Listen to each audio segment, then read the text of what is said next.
오늘 말씀은 빌립보서 4장 1절에서 23절입니다. 정형외과 전문의 되시는 분이 허리 디스크에 대한 고통당하는 분들에게 도움을 주고자 그 올린 동영상을 보면서 제가 지금까지 허리 디스크에 관한 말 중에 가장 공감이 가고 실제적인 도움이 되는 동영상이었다는 생각이 들었습니다. 왜 공감이 가고 실제적인 도움이 되었나 보니까 이분이 의사이기 전에 허리 디스크 환자로서 고통당한 경험이 있고 그 디스크에서 벗어나는 길을 찾아 공유하기에 설명에 간단 명료하고 누구나 실천 가능한 방법을 콕 집어 설명했기 때문이라는 생각이 듭니다.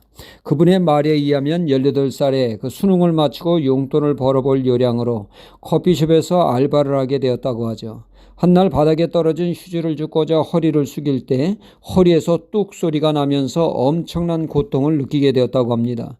허리를 펼 수도 움직일 수도 없는 상황에 오른쪽 다리는 마치 전기 감전을 당한 듯 극심한 다리 저림이 이분에게 벌어지게 되었다고 합니다.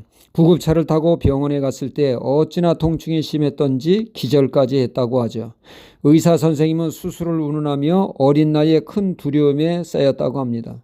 어찌나 오른쪽 다리가 전기를 지지는 듯하여 차라리 다리를 절단하는 게 낫겠다는 생각까지 들었다고 합니다.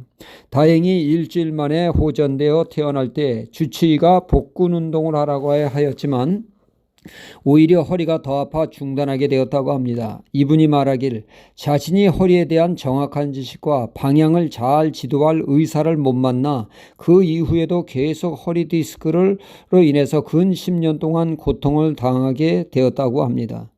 이는 허리 디스크에 대한 바른 지식과 치료 방법을 몰라 고통을 당했다는 것이죠.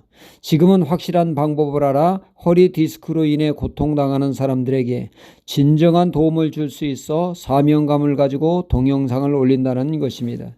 그러니까 동병상련이라나 할까요? 이분이 여러 차례 디스크로 고통당한 것은 운동을 하다가 발생했다는 사실이죠.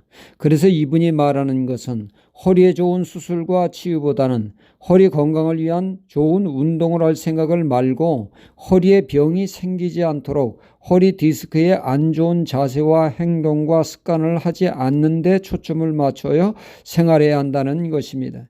그러니까 허리병이 생기지 않도록 생활을 잘해 예방 차원의 삶을 살라는 것입니다. 병을 안 들게 하는 것이 최선의 방책이라는 말이죠. 여기에 초점을 맞춰야 한다는 것이 그분의 그 핵심입니다. 우리의 신앙도 그렇습니다. 신앙이 병들기 전에 점검을 미리 하는 것이 제롭게 믿는 신앙생활이라 할 수가 있습니다. 마치 병들기 전에 건강검진을 받듯이 우리 신앙을 살피고 점검해 보아야겠습니다. 병든 신앙인지 양호한 상태인지 말이죠.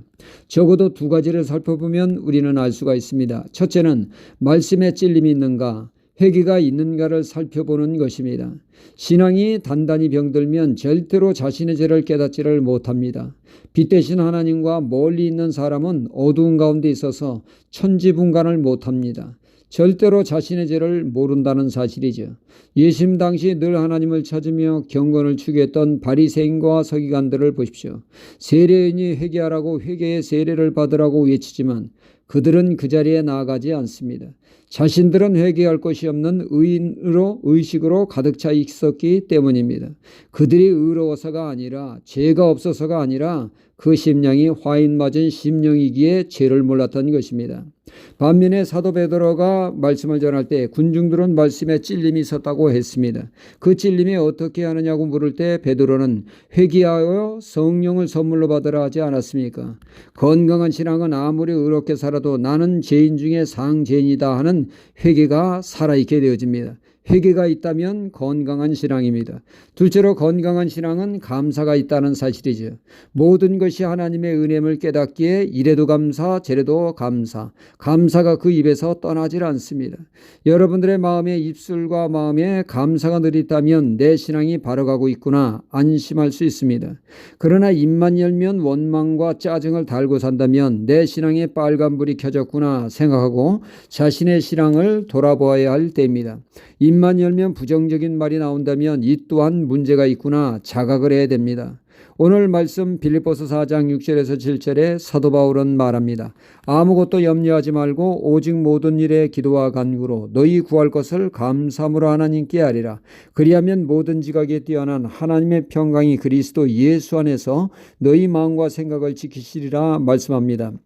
근심 염려를 해소하는 것은 하나님이 근심과 염려를 통하여 합력하는 선을 이루어 감사케 할 것을 믿는 기도를 드림으로 하나님의 평강을 체험하는 계기로 삼으라고 합니다. 염려를 감사함으로 기도할 때 근심이 변하여 하나님의 평강을 체험하는 선물을 맛보게 될 것이라는 말씀입니다. 그러므로 근심 염려를 감사함으로 기도하는 사람은 건강한 신앙이요 은혜의 신앙의 자리로 나아갈 줄 믿습니다. 할렐루야.